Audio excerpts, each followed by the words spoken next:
pacto que juró a tus padres, como en este día.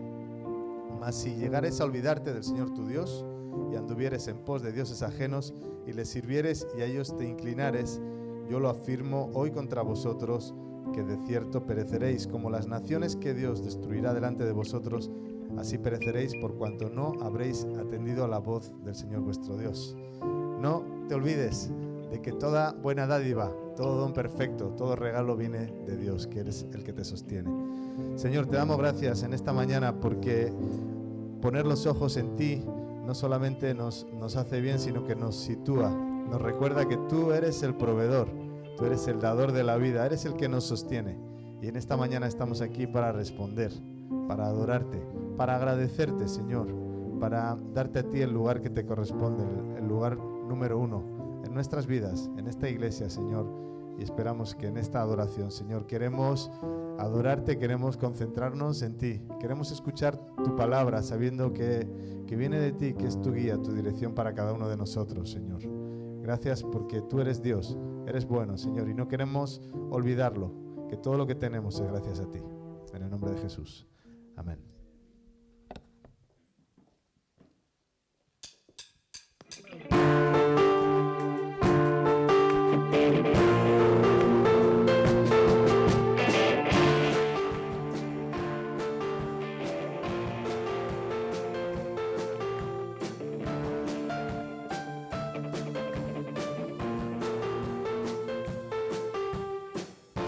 Dios Todopoderoso, a Él alabanza.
aplauso fuerte al Señor. Gracias.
Fuerte al Señor, anunciaremos al mundo de su amor y verdad.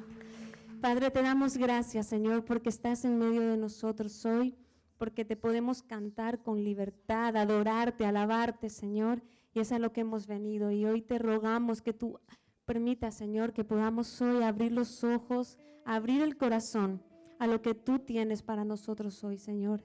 No queremos solo cantar, solo venir un día más, sino escucharte a ti hablar, escuchar tu palabra, escucharte cómo tú, Señor, nos guías, nos diriges, Señor, y queremos salir de aquí y ponerlo también en obra, Señor.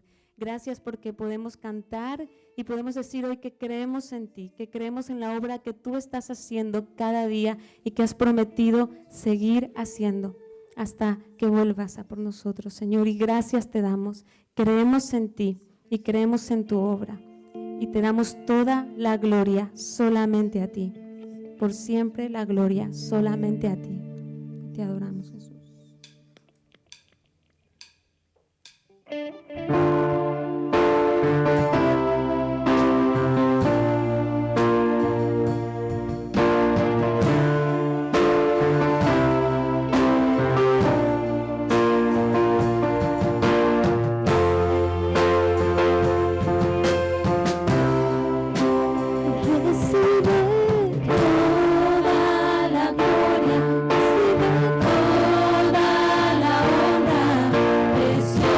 Precioso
Amén. Podéis tomar asiento y el grupo coral también va a tomar asiento. Estábamos debatiendo si era necesario presentarme, pero estamos diciendo con el pastor que ya son bastantes veces las que he estado y que ya por unas u otras nos conocemos. Si hay alguna persona que nos visita aquí por primera vez o recientemente, me llamo Manuel Fernández y soy director del seminario Cefován, que abrió aquí en España allá por 1991 y ahora estamos en unos 15 países alrededor del mundo, ¿no? Últimamente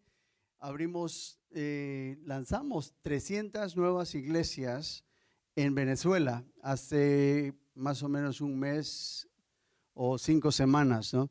Pero para mí es un gozo siempre estar aquí con vosotros y lo digo de corazón. Está conmigo mi esposa, allá atrás. ¿Se puede poner de pie, señora, por favor, para que la vean? Y salude a la audiencia. Sí. Ella aprendió español aquí en Madrid hace también bastantes años. Cuando llegamos en el 85, por ahí arrancó ella sus aprendizajes. Estáis tratando un evangelio, el evangelio de Marcos, que para muchas personas es el primer evangelio. Y la razón que dan es que se encuentra comprendido entre Mateo y Lucas la mayor parte de Marcos. Y hay diferentes estudios. Hay quienes ven Mateo como el primero y que fue escrito por los hebreos judíos en arameo antes que salieran a los otros evangelios al griego, o que fueron escritos en griego. Pero esto tal vez no importa tanto. El propósito de Marcos sí que debería dejar una mella y huella en cada vida.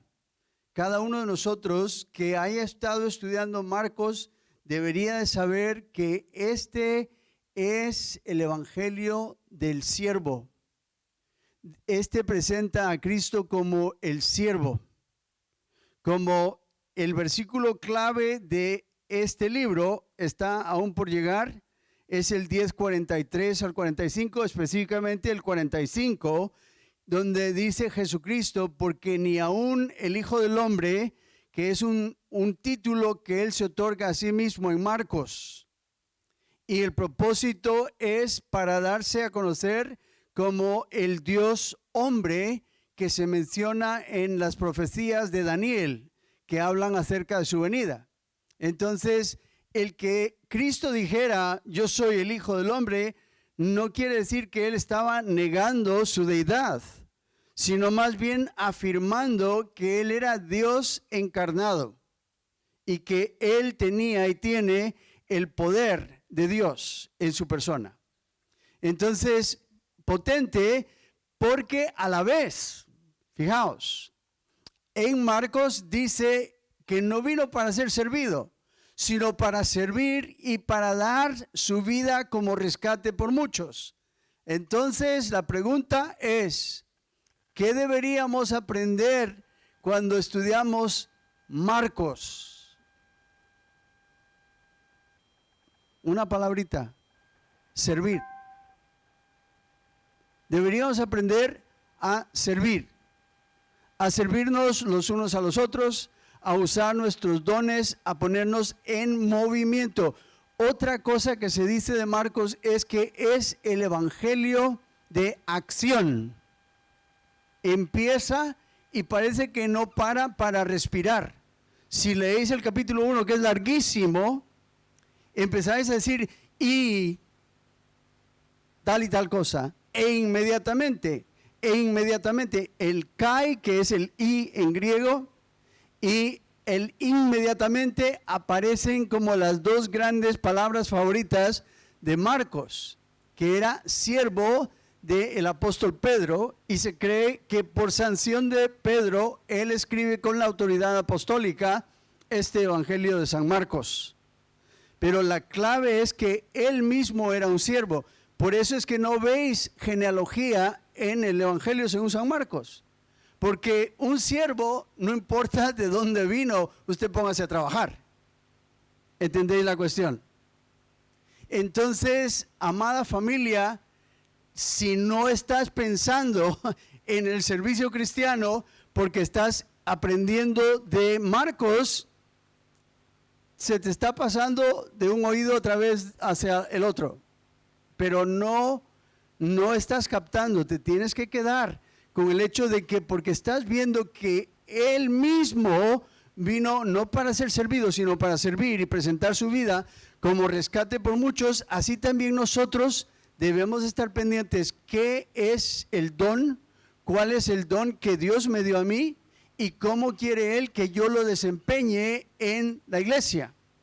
¿Entendéis? Y esto de parte del que escribió la Biblia, Dios, no de parte de ninguno de nosotros. Es lo que Él quiere que nosotros hagamos. ¿Recordáis? En 1 Corintios 12 hay una lista de dones.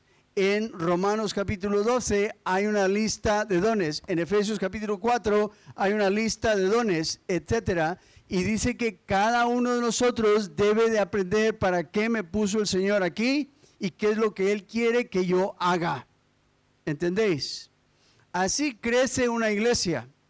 Cuando los miembros empiezan a tener ministerio, la iglesia crece. ¿Por qué? Porque las necesidades sentidas de la gente que entre aquí, como las necesidades sentidas de la comunidad, van a ser suplidas.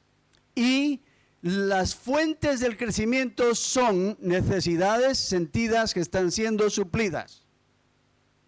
¿Entendéis?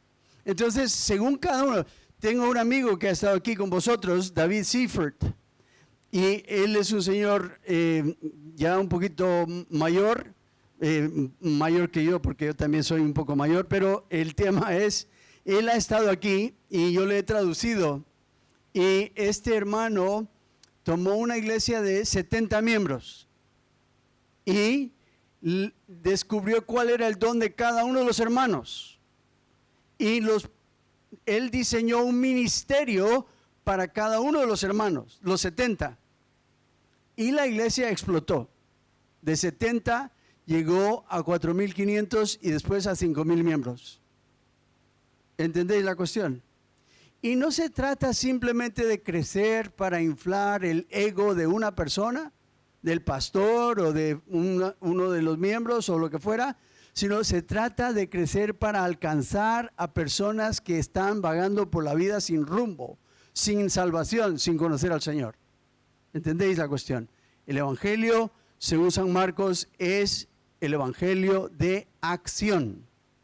También, por excelencia, es el Evangelio de la pasión de Cristo. Porque se pasa poquísimo del libro hablando de lo que fue la vida ministerio de Cristo, y se pasa una mayor parte del libro hablando acerca del sufrimiento en rumbo a la cruz, en la cruz y de su resultado. Entonces también es un evangelio soteriológico. ¿Recordáis? Hay 4 fases que aparecen en el Antiguo Testamento, 4 caras de ciertos seres que se veían o en el tabernáculo o en otras visiones, como las visiones de Ezequiel. Ezequiel vio un cierto ser que tenía 4 rostros. Tenía el rostro de un león, el rostro de un buey, el rostro de un águila y el rostro de un hombre. Y estos son los 4 evangelios. Y si vas al Valle de los Caídos, allá donde está enterrado el señor Francisco Franco, hay una tremenda cruz, y al pie de la cruz hay 4 grandes esculturas de 6 plantas de altura. Una es el rostro de un león, otra el rostro de un águila, otra es un hombre, y otra es ese buey, que aquí en España porque ha habido mucho toreo, dice, ese es un toro. Aunque no le ves más que el rostro, ese es toro, por la cara fiera que tiene. Pero es un buey. ¿Por qué? De los 4 evangelios, ¿cuál representa a Mateo?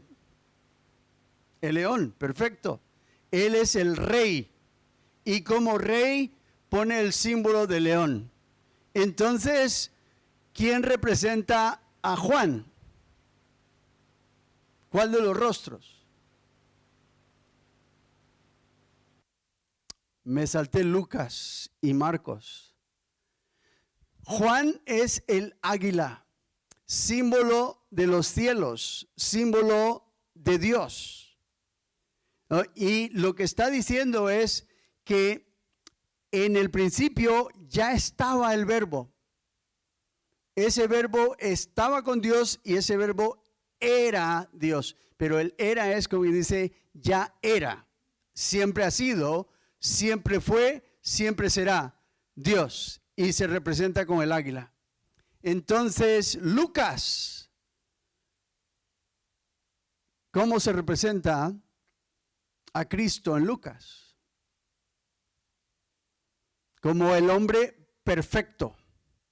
Y por lo tanto tiene el rostro del hombre. Si recuerdan la genealogía de Lucas, lo lleva hasta David, no, hasta Adán. Pero es que más allá de Adán, ¿qué dice de Adán? Hijo de Dios.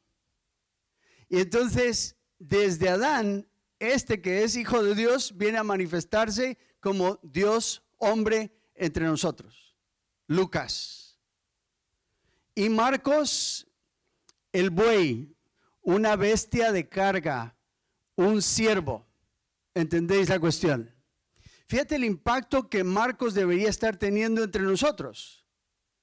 Deberíamos de estar quedándonos con una clara idea de que es muy digno ser siervos de Dios. Eso no porque lo estamos diciendo con un afán egoísta, ni mucho menos. Esto es lo que está presentando Cristo acerca de sí mismo y dice, ni aún el Hijo del Hombre vino para ser servido, sino para servir y para presentar su vida como rescate por muchos. ¿Qué dice Filipenses capítulo 2? Haya pues, sigue, esta actitud en vosotros, que hubo también, ¿dónde? En Cristo Jesús. ¿Qué pasaba con Cristo Jesús? Según Filipenses 2. Habiendo existido en forma de Dios, no vio eso como algo a qué aferrarse, sino se despojó, tomó forma de ¿qué? De siervo. ¿Qué tal? Y fue obediente hasta la muerte y muerte de cruz. Por tanto, Dios lo ha levantado hasta lo sumo y le ha dado un nombre que es sobre todo nombre, para que en el nombre de Cristo se doble toda rodilla, toda lengua confiese que Jesucristo es el Señor, para gloria de Dios Padre. Fíjate si Dios sabe galardonar a aquellos que le sirven. ¿Entendéis la cuestión?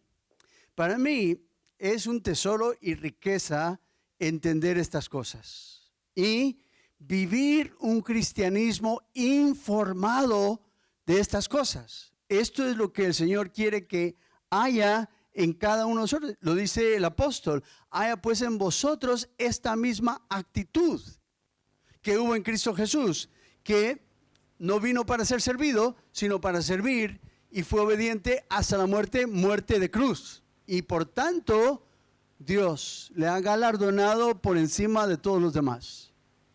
¿Entendéis la cuestión? Entonces, aquí hay refranes, no te rebajes que te pisan. Pero Dios dice, rebájate en el nombre del Señor a servir y yo te exaltaré hasta lo sumo. ¿Qué te parece?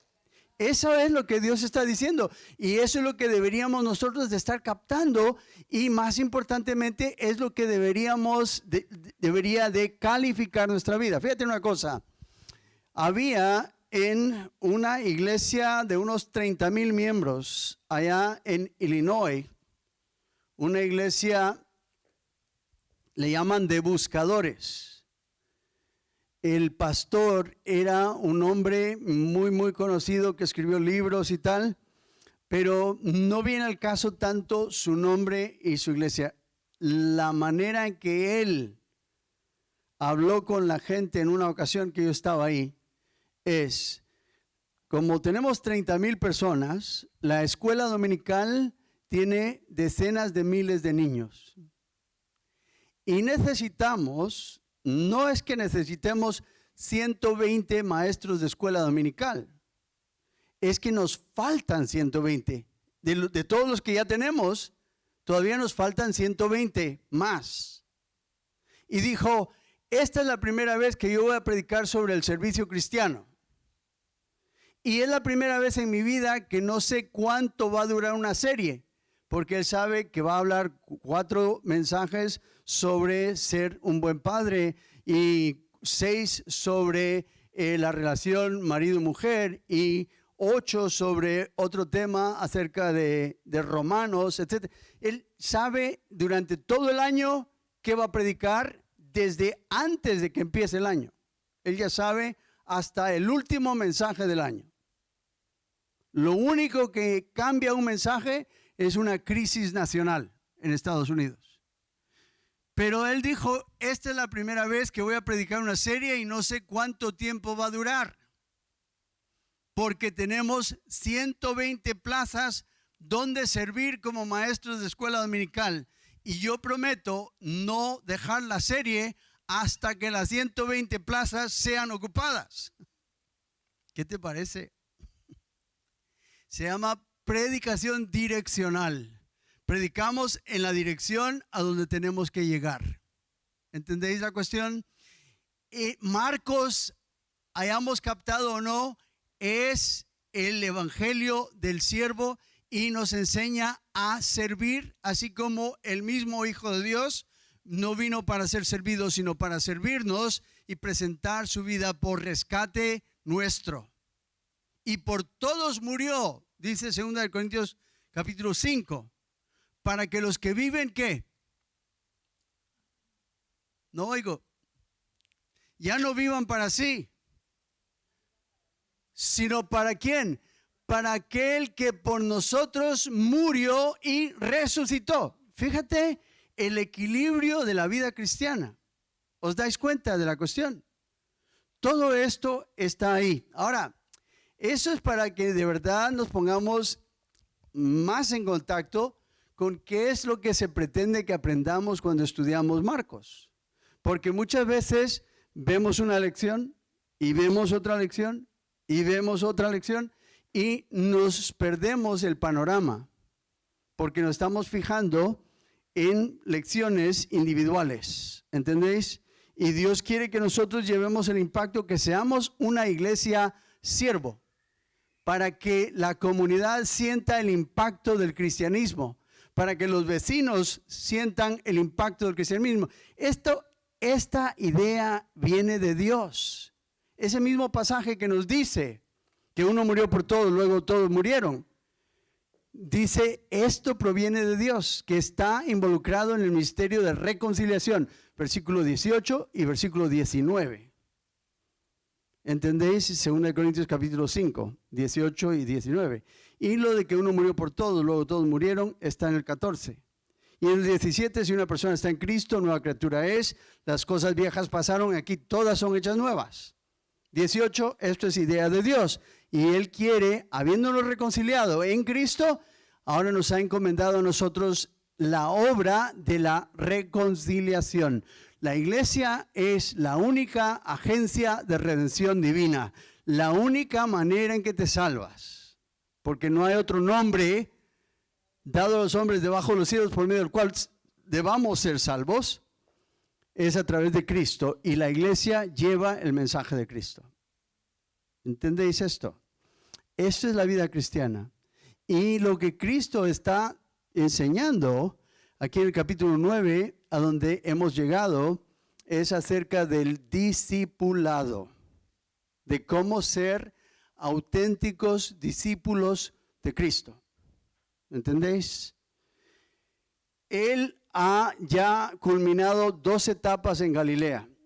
Una primera etapa donde se da a conocer y la gente viene buscándole agolpada por todas partes.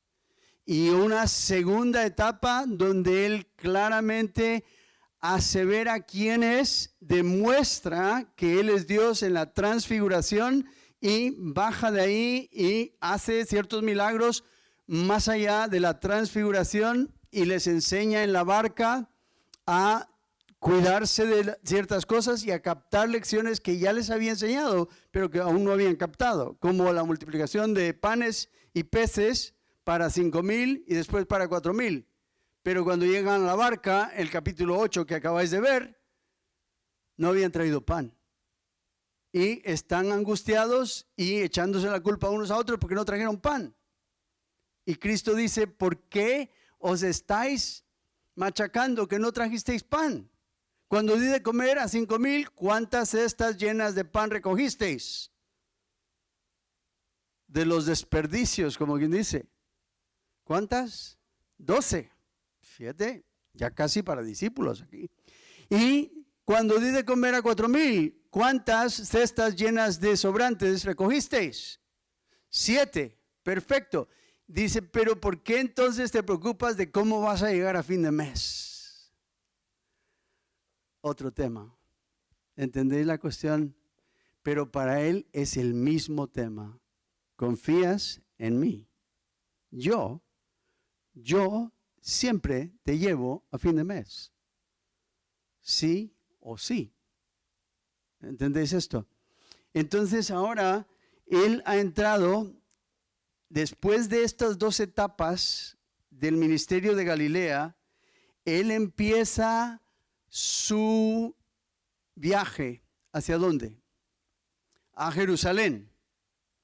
Y va a ir ahí a padecer, sufrir y morir por nosotros. Y está preparando a los discípulos. Y les está diciendo que él va a sufrir y morir y resucitar al tercer día. Ellos no lo están captando, siguen ensimismados con cosas de esta tierra y no están captando el mensaje que él quiere transmitirles para que sean verdaderos discípulos suyos. Y habéis dado ya buena parte del capítulo 8 y dándole un repaso a estas notas, estaba viendo yo que él anuncia su muerte de nuevo en el 30, pero ellos estaban hablando de otras cosas en el 33. Dice, y llegó a Capernaum, y cuando estuvo en casa, les preguntó, ¿qué disputabais entre vosotros en el camino? Mas ellos callaron, porque en el camino habían disputado entre sí quién había de ser el mayor. Entonces él se sentó y llamó a los 12 y les dijo, si alguno quiere ser el primero, será el postrero de todos y el servidor de todos. Y tomó a un niño y lo puso en medio de ellos y tomándole en sus brazos les dijo, el que reciba en mi nombre a un niño como este, me recibe a mí. Y el que a mí me recibe, no me recibe a mí, sino al que me envió. El compañerismo es con el Padre, no solo con el Hijo. ¿Entendéis esto? Está diciendo, en esta sección, después de lo que les habló acerca de su muerte y tal, Cristo les está diciendo a los discípulos que se guarden de las trampas que hacen caer al verdadero discípulo. Hay cosas que nos desvían continuamente de seguir en una línea recta en pos de Cristo y ser siervos como Él. Y una de ellas que ha sonado ya varias veces en los evangelios es ¿quién es el mayor? O permite que uno se siente a tu siniestra y el otro a tu diestra. O yo ciertamente voy a ser el mayor, etcétera. Unos y otros siempre con la lucha de quién es el mayor. Se llama elitismo. Élite. Eso es un tema constante en una sociedad secular, en un mundo sin Dios, en una situación donde todo depende de ti. Entonces tú quieres ser el mayor. Pero Cristo está diciendo a ellos que en las cosas de Dios, el mayor es el que sirve a todos, sin preocuparse de si se le reconoce o no se le reconoce. Suena absolutamente contrario a cómo se vive en la sociedad, ¿a que sí? Pero dice Jesucristo que a esa persona es a la que Dios le está prestando atención. ¿Qué te parece? Eso debería de cortar ese deseo de superioridad, de ponernos por encima de otras personas, etcétera. Y nos da miedo. ¿Qué tal si esto no va siendo cierto? Y me voy a quedar atrás, o voy a ser el tonto, o cosas por el estilo. Pero Dios está diciendo, yo soy el galardonador. ¿Recuerdas Hebreos 11?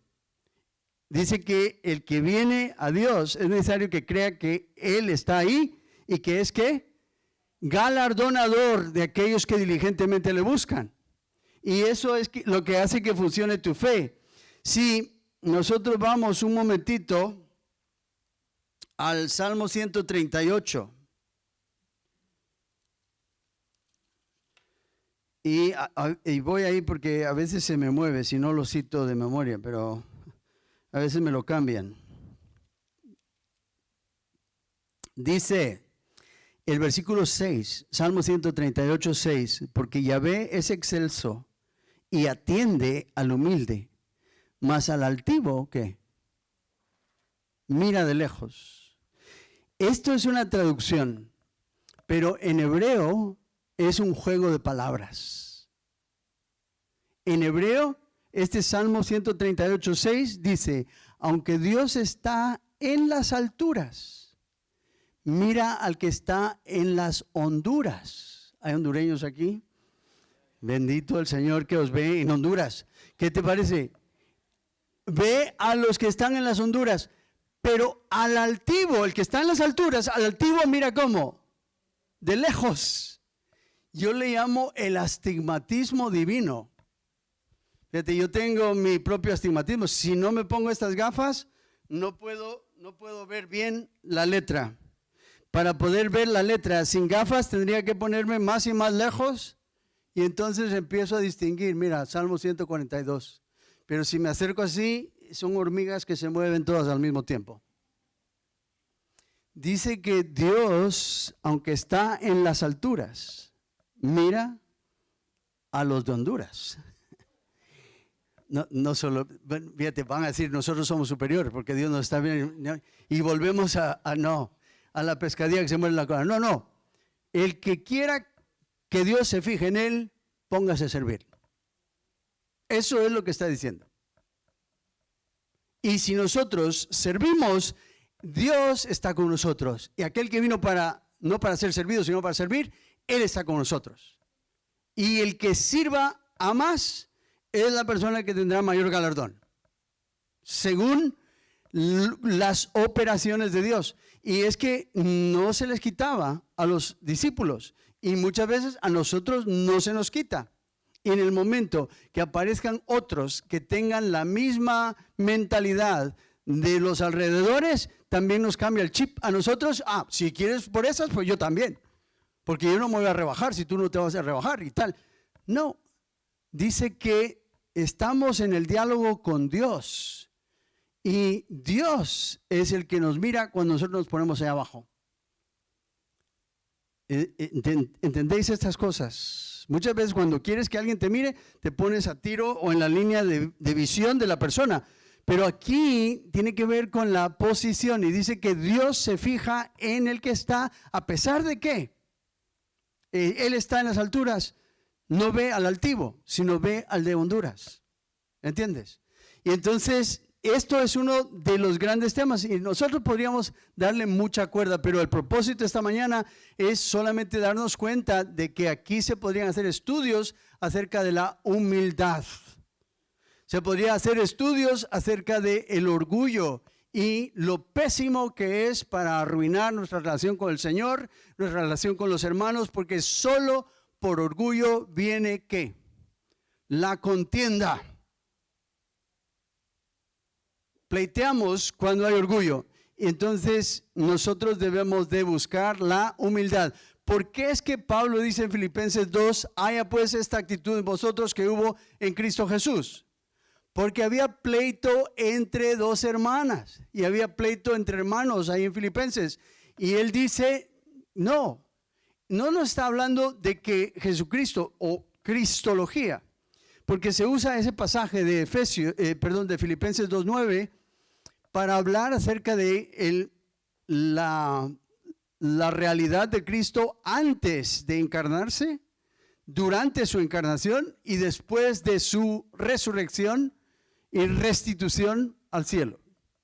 Ahí lo tienes todo en un breve pasaje y es el pasaje central bíblico para la teología de cristología.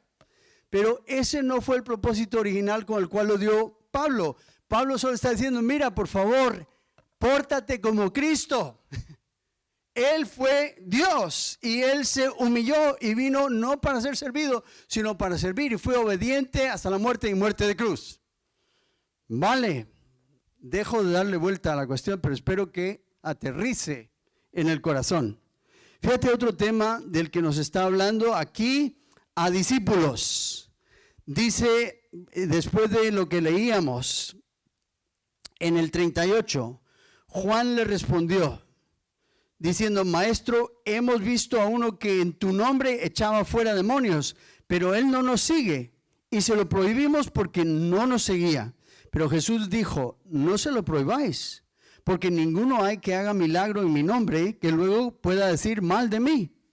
Porque el que no es contra nosotros, por nosotros es.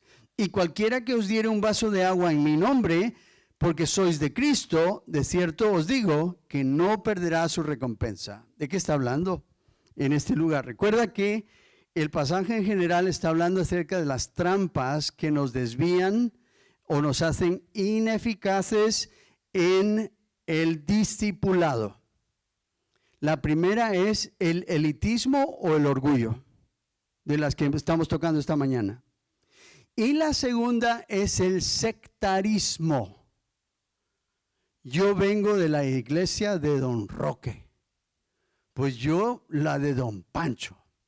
Y Don Pancho y Don Roque no son santos en la Biblia, ¿te has dado cuenta? Pero así se nos sube el orgullo y así nos dividimos con banderas, etcétera, etcétera. Y nuestra lealtad ya tiene que ver más con Roque o con Pancho que con Cristo. Y esto es lo que Pablo les escribe a los corintios, porque hay divisiones entre ellos. Yo soy de Pedro, yo soy de Pablo, pues yo de Apolos y otros más espirituales, yo soy de Cristo. ¿Entendéis? Pero estaban todos obrando en carnalidad. Y Pablo dice, mira, esto os hace inútiles a la hora de dar el testimonio a personas de fuera. Por esto sabrán los hombres que sois mis discípulos. ¿Cómo? Exactamente. Si tenéis amor los unos por los otros, entonces fíjate, no al sectarismo. Una de las cosas que nos ha ayudado a plantar muchas iglesias en muchos países es que cuando llegamos a los países donde vamos, tenemos una confesión doctrinal que se encuentra en Efesios capítulo 4. Tenemos un solo Dios, un solo Salvador, un solo Espíritu, una sola fe, una misma esperanza, un bautismo, todo uno. Y empieza diciendo Efesios 4:1 que nosotros debemos de ser solícitos en guardar la unidad en el vínculo de la paz. Entonces, cuando normalmente llego, los pastores, ¿y usted de qué denominación viene? ¿Y usted a qué viene? ¿Qué iglesia va a plantar? Pero ¿quién lo manda a usted? A ver, ¿quién? Para ver de qué bandera traigo. ¿Entendéis? Y de más de 20,000 iglesias fundadas, ni una sola se llama Sefobán. Y eso es gloria para mí en el Señor. Es decir, me llena de gloria, me llena de gozo en el Señor. Es la iglesia de Cristo. Además, es que Él no dijo, mira, fulanito o fulanita me van a plantar la iglesia. No, Cristo dijo, yo, ¿qué? Edificaré mi iglesia. Entonces, ahí se acabó la cuestión. No es ni tuya, ni del otro, ni de la otra, ni de nadie, ni de Sefobán, es de Dios. Es de Cristo que la edifica. ¿Entendéis esto?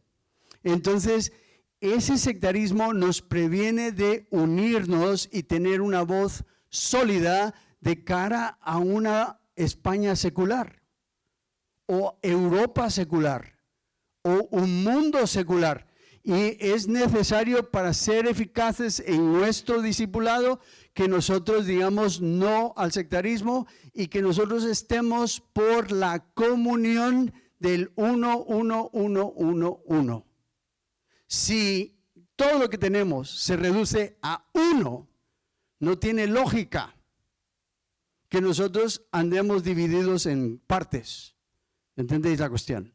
Esa es la teológica que Dios nos presenta y que nos presenta el apóstol en Efesios capítulo 4 y que también se nos pone en Filipenses capítulo 2 y lo que estamos viendo en el Salmo 138:6 y lo que estamos viendo aquí en Marcos, ¿vale? Fíjate, estas son dos trampas que nos hacen ineficaces en el discipulado. Esta charla que el Señor ha empezado con ellos de camino a Jerusalén son las últimas lecciones antes de que Él vaya a la cruz. Y tienen mucha importancia como palabras finales, enseñanzas finales urgentes antes de que Él vuelva con el Padre. ¿Entendéis? Y esa es la prioridad que deben de tener entre nosotros, el cuerpo de Cristo. Fijaos, a continuación, dice, después de el sectarismo, que hay muchas otras ocasiones de caer, de dejar el discipulado enteramente, de no ser buenos discípulos, claro, pero también de caer del discipulado, de abandonar totalmente.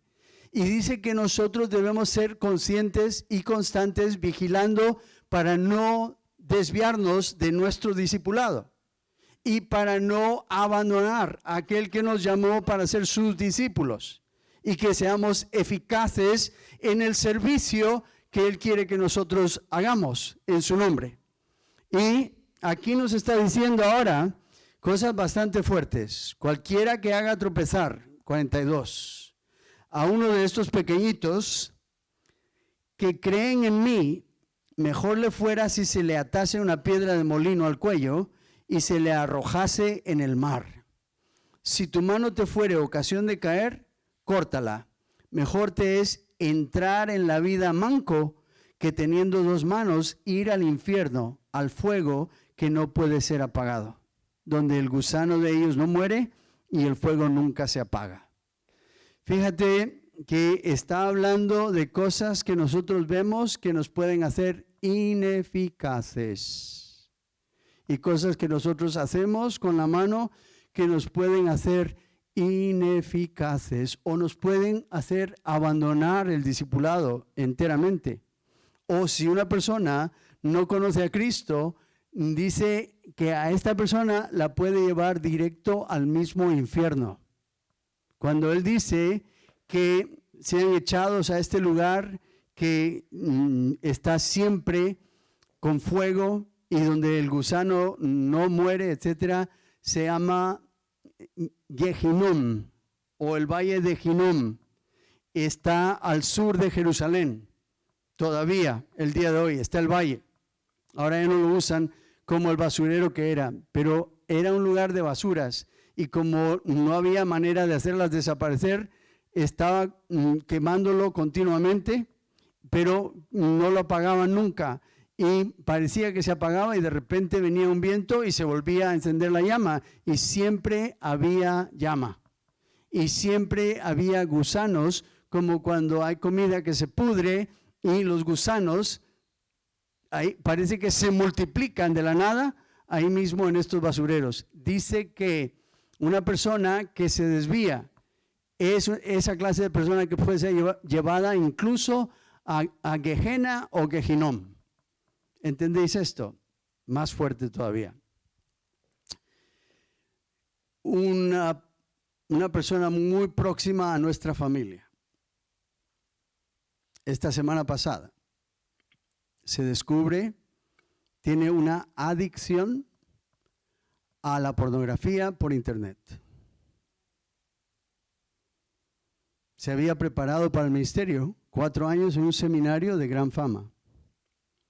Y de repente todo se va al fondo del mar, como quien dice. Está fuera del ministerio. Está muy avergonzado. Está rodeado ahora de personas que le están imponiendo las disciplinas que él no supo imponerse a sí mismo. Está tratando de recuperar a su esposa y sus niños. ¿Entendéis que esto parece una cosa pues muy normalita o lejana o lo que tú quieras, pero cuando lo ponemos en la realidad de nuestro día y cómo puede deshacer un matrimonio, deshacer una familia, solo porque tiene un vicio de ver cosas que no tenía que haber estado viendo? ¿Qué te parece? De repente, lo que está diciendo aquí es potentísimo y está a la orden del día, porque no es uno. Si te das cuenta de cómo ha crecido la pornografía en el mundo, solo en Estados Unidos antes se contaba la cantidad de cines que mostraban películas pornográficas en las ciudades, y eran pocos. 2 o 3, como mucho 4 en una ciudad que lo mostraban. Pero de repente explota el videoclub. Y en el videoclub la gente puede ir y podía alquilar cosas que iba a ver a su casa que otros no se enteraban.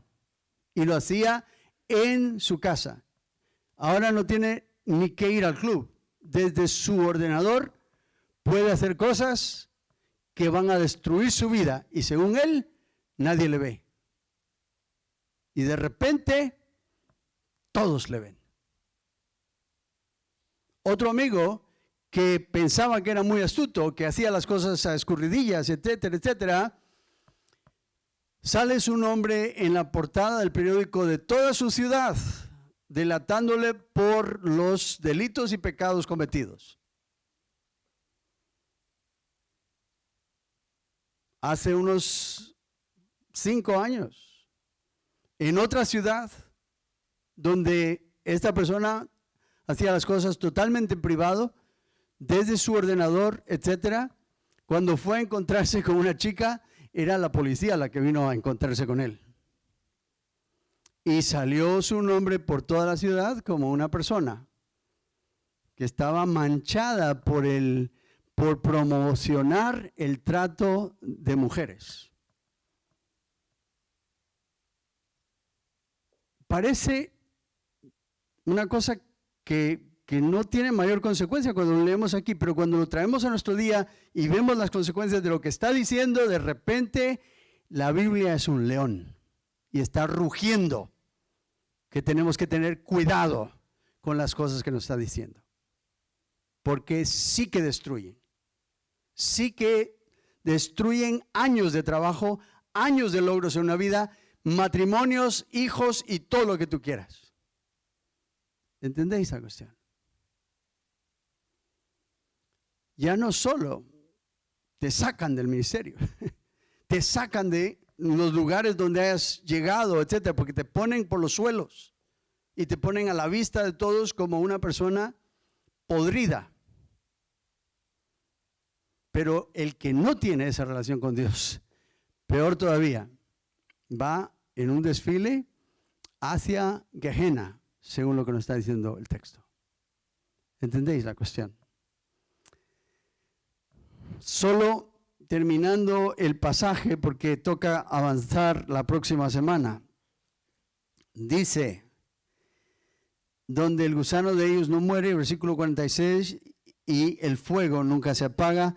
Si tu ojo te fuere ocasión de caer, sácalo. Mejor te es entrar en el reino de Dios con un ojo que teniendo 2 ojos ser echado al infierno, donde el gusano de ellos no muere y el fuego nunca se apaga. Porque todos serán salados con fuego y todo sacrificio será salado con sal. Lo que está diciendo es que todo será escrutinado por fuego. Si recordáis, el trono de Cristo, donde las obras que hayamos hecho serán sometidas a fuego, y solo lo que tolere el fuego será lo que quede, lo demás será pérdida de ganancia por toda la eternidad. Entonces está diciendo que tu vida está marcando, hay un contador que está marcando cómo se te pasa el tiempo. O qué es lo que estás haciendo que va a quedar para bien, o qué es lo que estás haciendo que va a quedar para mal, y el daño de la cosecha que estés cultivando. No os engañéis, dice el texto, que Dios no puede ser burlado. Lo que nosotros sembremos, eso es lo que cosecharemos. Si siembras aguacates, no esperes a recibir manzanas. Nosotros cosechamos más de lo que sembramos, pero cosechamos la misma calidad de lo que sembramos. Y mucho más. ¿Entendéis? Ellos pretendían esconderse de 5 o 6, pero quedaron expuestos a toda la ciudad entera al salir en los periódicos y noticias por haber hecho cosas que no convienen. Entonces, queridos hermanos, no estamos acusando a nadie, pero tú sabes quién eres. No estamos diciendo que aquí hay personas con doble vida, pero puede que las haya. Y no estoy diciendo que el que quiera decir, Señor, yo quiero andar contigo, yo quiero ser la especie de discípulo que hace las cosas bien. Yo quiero, Señor, que lo que yo esté haciendo cuente para bien y que no esté añadiendo ni paja, ni madera, ni hojarasca, cosas que serán consumidas por el fuego. Yo quiero, Señor, tesoros en el cielo. Vamos a orar y le vamos a decir al Señor lo que estamos queriendo hacer. Señor amado, te damos gracias por este tiempo juntos. Y yo te pido por todos mis hermanos y hermanas aquí, y te pido, Señor, que aquellos que quieran enfilar a paso firme en pos de Cristo, que quieran enfilar para derivar beneficios eternos, que puedan expresarse aquí esta mañana. Y la oración es algo como lo siguiente: Señor, te doy gracias por el espejo de tu palabra. Yo quiero andar a paso firme en pos de Cristo. Yo quiero que mi vida cuente para bien y que el saldo sea tesoros en el cielo. Yo quiero, Señor, preservar a mi familia, preservar mi testimonio y que las cosas vengan a redundar para bendición de mis seres queridos y de mi iglesia. Te pido de todo corazón que tú me guíes y que yo aprenda a servirte para que prestando atención tú puedas guiarme allá donde me ves. Si esa oración expresa el deseo de tu corazón en esta mañana y se la expresas como tuya al Señor, levanta tu mano ahí donde estás y yo contigo, que también quiero andar firme en pos de Él. Amén, amén. Alguien más, muchos, pero si alguno más quiere sumarse, el Señor te ve allá en la profundidad donde Él te encuentra y Él quiere que tú andes por buen camino. Seguimos en oración, bajamos la mano. Si estás aquí esta mañana y no has dado el paso de recibir a Cristo como tu Salvador personal, dice que estas pérdidas y trampas atentan contra tu alma y te amenazan con una eternidad sin Dios y sin Cristo, una eternidad de Gehenna, donde la llama no se apaga y el gusano no muere. Pero que tú puedes evitar ese lugar recibiendo a Cristo como tu Salvador personal, diciéndole 4 cosas. 1, Dios mío, yo sé que tú me amas y tienes un plan para mi vida. En segundo lugar, también entiendo que hay pecado en mi vida y que yo no puedo ser perfecto o perfecta por mí mismo o misma. Pero te doy gracias porque Cristo vino a morir por mí para pagar por todos mis pecados. Por tanto, esta mañana yo quiero recibir a Cristo como mi Salvador personal, de una vez y para siempre, y tener asegurado mi destino contigo. Si esa oración expresa el deseo de tu corazón en esta mañana, tú también, ahí donde estás, levanta tu mano, que Dios te ve, ahí donde te encuentras. Alguien ahí atrás, que diga yo, que Dios le bendiga, que Dios le bendiga. Alguien más, que Dios le bendiga. Alguien más, va por ti. Dice, como si Dios rogase a través de nosotros, os rogamos que seáis reconciliados con Dios. Antes de cerrar en oración, si tú quieres ser salvo o salva, haz tuya esa oración. Dile, Señor, yo creo en Cristo como mi Salvador personal. Y si se lo estás diciendo, levanta tu mano, ahí donde estás, antes de que oremos. Bendiciones allá. Alguien más. Amén. Padre Celestial, gracias por este tiempo en tu palabra. Ayuda para que tu palabra caiga en buena tierra, en corazones dispuestos para que lleve fruto a 30, a 60 y por qué no a 100 por uno. Bendice, Señor, para que tu palabra sea la luz que es lámpara a nuestros pies y lumbrera a nuestro camino. Y ayuda para que vayamos de aquí con una nueva actitud, con una nueva perspectiva hacia una vida abundante que solo Cristo nos da. En el nombre de Cristo Jesús te lo rogamos. Amén.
que el Señor nos ayude a llenar su trono como hemos cantado de alabanza. A Él le gusta que le cantemos, que le adoremos, que nos esforcemos por agradarle, pero no de una manera quizá religiosa, sino de una manera auténtica, como hemos escuchado hoy en su palabra. Que el Señor nos ayude a ser de ejemplo para otros. Ninguno aquí somos perfectos, pero podemos esforzarnos por ser íntegros, por ser auténticos, y de eso nos está hablando el Señor. Tengo unos anuncios. Bueno, básicamente es un anuncio, y es que los niños vuelven al colegio en septiembre. Dirás, ¿y eso? Y el primer domingo de mes, los niños de la iglesia, el Ministerio Infantil ha preparado, pues, digamos, una reunión especial. Entonces están en ello, están trabajando y con mucha ilusión, con ensayos y bueno, con mucho trabajo. Entonces, para ese domingo, día... ¿Quién me ayuda? 4, gracias, de septiembre. Están preparando todo, como te digo, y es un día especial. Pero han organizado un bazar, que es una mesa con venta de artículos que te están atendiendo después del culto. Y todo lo que se recauda ahí es para ayudar con los gastos, porque estos niños ya son profesionales. Antes, cuando hacías un teatro, te ponías cualquier cosa. Ahora quieren trajes, quieren ropas especiales, pero sobre todo mucha ilusión. Así que, por favor, al terminar el culto, pasemos por la tienda, el bazar de ellos, para también apoyarles. Y también aprovecha esa oportunidad, el primer domingo de mes, qué mejor manera de empezar el curso, ¿no? Que escuchando la palabra de parte de Dios, pero a través de los niños y de los que están trabajando con ellos. Y vamos a recoger nuestras ofrendas en 2 Corintios capítulo 9. Hoy hemos escuchado que a Dios no se le puede engañar, y que también que si sembramos algo no esperemos recoger otra cosa. Y dice el versículo 6, el que siembra escasamente, segará ¿cómo? Escasamente. Pues no es tan difícil, ¿verdad? Y el que siembra generosamente, segará generosamente. Cada uno dé como propuso en su corazón, no con tristeza ni por necesidad o por obligación, porque Dios ama al dador alegre, y poderoso es Dios para hacer que abunde en vosotros toda gracia, a fin de que teniendo siempre en todas las cosas todo lo suficiente, abundéis para toda buena obra. Señor, gracias por tu palabra. Gracias porque tú nos llamas, Señor, a ser discípulos tuyos, a vivir lo que creemos, Señor, a mostrarlo a los demás de una forma natural, pero de una forma auténtica, Señor. Ayúdanos, Señor, a ser ejemplos, no porque hayamos alcanzado ya mucho, sino porque estamos imitándote a ti, Señor, porque estamos intentando acercarnos a ti cada día. Señor, gracias porque tú eres el mismo ayer, hoy y por los siglos. Tú no cambias, tú estás estable, permaneces fiel. No dependes, Señor, de nada ni de nadie, Señor, pero nosotros dependemos de ti. Ayúdanos, Señor, a sembrar con generosidad para poder ver también tu mano glorificándose en nuestras vidas, proveyendo lo suficiente y también para que podamos compartir. Sostén tu iglesia, Señor, pero sobre todo ayúdanos a tener un corazón como el tuyo, un corazón que da, un corazón que piensa, Señor, en hacer bien a los demás, un corazón que no es egoísta ni orgulloso, sino que es un corazón humilde que comparte con los demás, Señor. Bendice esta ofrenda en el nombre de Jesús. Amén.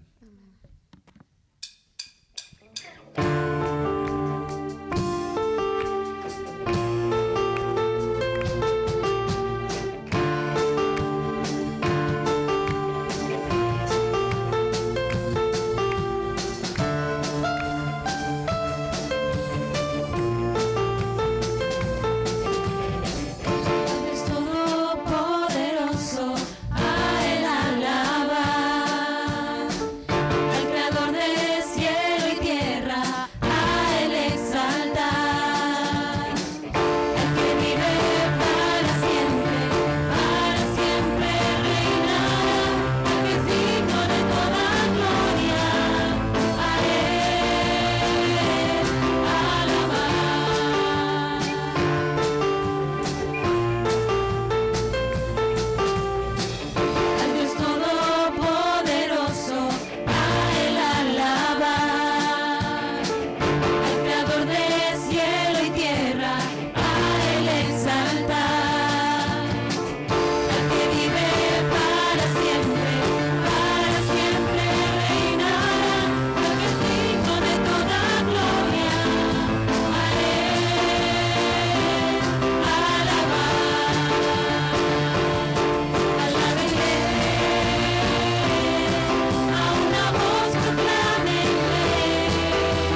Y terminamos con estas palabras del apóstol Pedro. Humillaos, pues, bajo la poderosa mano de Dios, para que Él os exalte cuando fuere tiempo, echando toda vuestra ansiedad sobre Él, porque Él tiene cuidado de vosotros. Sed sobrios y velad, porque vuestro adversario el diablo, como león rugiente, anda alrededor buscando a quien devorar, al cual resistid firmes en la fe, sabiendo que los mismos sufrimientos se van cumpliendo en vuestros hermanos en todo el mundo. Mas el Dios de toda gracia, que nos llamó a su gloria eterna en Jesucristo, después que hayáis padecido un poco de tiempo, Él mismo os perfeccione, afirme, fortalezca y establezca. A Él sea la gloria y el imperio por los siglos de los siglos. Amén. Pues que Dios nos bendiga. A Él estamos en buenas manos, estamos en sus manos.